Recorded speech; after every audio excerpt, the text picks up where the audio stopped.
بسم اللہ الرحمن الرحیم۔ ایک کویسچن یہ کیا تھا، کل ہم سے ہوا تھا کہ ہمارے دادا جان کا 1 سال پہلے انتقال ہوا تھا۔ ان کے ورثاء تقریباً 11 ورثاء تھے، انہوں نے 8 کو تو دیا تھا اور 3 کو محروم کر دیا تھا، کچھ نہیں دیا۔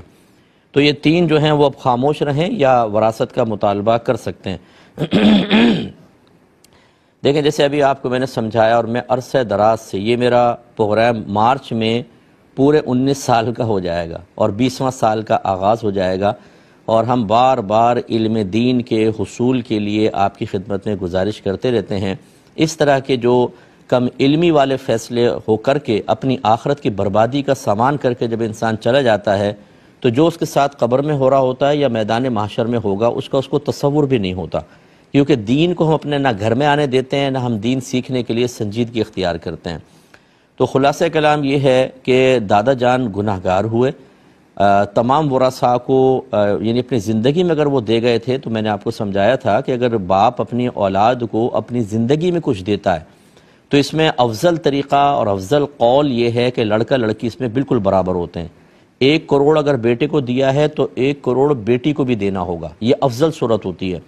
یعنی جب زندگی میں دے رہے ہیں۔ اور دوسرا مفضول قول یہ ہے، یعنی کم درجے والا قول،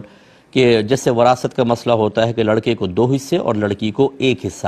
جیسے 3 کروڑ ہیں تو 2 کروڑ بیٹے کو دے دیے، 1 کروڑ بیٹی کو۔ لیکن یہ نہیں کر سکتے کہ ایک اولاد کو سب کچھ دے دیا، دوسرے کو محروم کر دیا، یا چند کو دے دیا باقی کو محروم کیا۔ آپ کے نبی کریم صلی اللہ علیہ وسلم نے اس کو ظلم اور گناہ سے تعبیر کیا ہے، اور جب آپ ظالم بنتے ہیں، جب آپ گناہگار ہوتے ہیں، تو اس کا انجام آخرت میں بھگتنا ہوگا۔ تو لہذا جو 8 ورثاء، اگر ان میں سے کوئی ہمیں سن رہا ہے، اور یہ سب کو میں گزارش کرتا ہوں، اگر آپ کے بڑے اس طرح کی غلط کوئی کام کر کے چلے جائیں، انہیں وبال آخرت سے بچانے کے لیے اور عذابات قبر سے محفوظ رکھنے کے لیے، کہ میں نہیں کہہ رہا ہوں عذاب قبر ہوگا، ہو سکتا ہے ہو جائے، لیکن آخرت میں میدان محشر میں تو گرفت پکی ہے، کیونکہ اللہ تعالیٰ نے اپنے ذمہ کرم پر لازم کر لیا ہے کہ جب تک مظلوم کو اس کا حق نہیں دلوائے گا، ظالم کو نہیں چھوڑے گا، وہاں دادا جان پکڑے گئے۔ تو اس لیے میری گزارش یہ ہے کہ اگر آپ کے بڑے کچھ اس طرح غلط اقدامات کر کے چلے گئے ہوں، تو آپ دیگر ورثاء کو اس میں سے جو انہوں نے آپ کو حصہ دیا ہے ان کو دیں، جو ان کا حق بنتا ہے۔ کسی اچھے مفتی صاحب جو مستند ہو، ان سے معلوم کر لیں کہ اگر فرض کر لیں ہمارے والد صاحب کا انتقال ہوا اور 11 ورثاء ہیں، کیسے تقسیم ہوگا، وہ نکال کر پھر یہ 8 جو ہیں وہ اپنے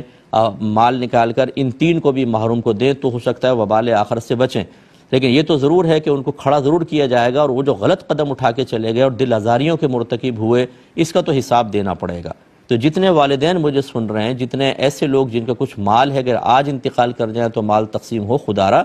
یہ آپ کے مرنے کے بعد یہ مال دوسروں کی ملکیت ہوگا، اس میں آپ بیجا وصیت نہ کریں۔ اپنی زندگی میں اگر کوئی گفٹ دے رہے ہیں اپنے بچوں کو، تو اس کا شرعی مسئلہ معلوم کریں، ورنہ یہ چیزیں بھی آخرت میں گرفت کا سبب بن سکتی ہیں۔ امید ہے کہ آپ ہماری بات کو سمجھیں گے۔